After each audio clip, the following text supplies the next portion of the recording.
Meille tuli lavan päällä tällainen V8-moottori, brittiläistä laatutyötä 60-70-luvun taitteesta todennäköisesti. Kyseessä on Rolls-Royce V8, joka on menossa täyskunnostukseen, eli lähtee meiltä sitten koneistamolle, joka tekee omat työnsä siihen.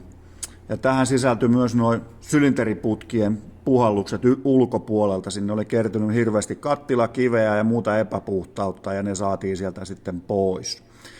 Pinnassa oli vahva tuollainen happopohjamaali, ja sen päällä oli paikotellen vielä mustaa pintamaalia, mutta ne saatiin isolla työllä kylläkin, mutta saatiin ne happopohjamaalitkin sieltä sitten ylös nostettua.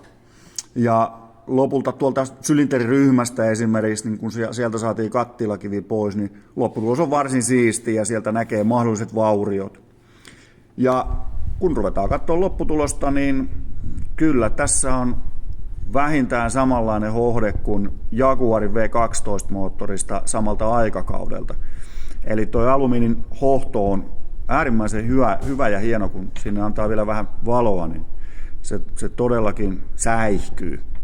Ja tää lähtee nyt tosiaan meiltä sitten koneistamolle ja koneistamo tekee omat työnsä siihen ja sen jälkeen se lähtee kokoonpanoon ja eikä se jossain vielä nähdä. Tällaista meillä tehdään täällä Heinolassa.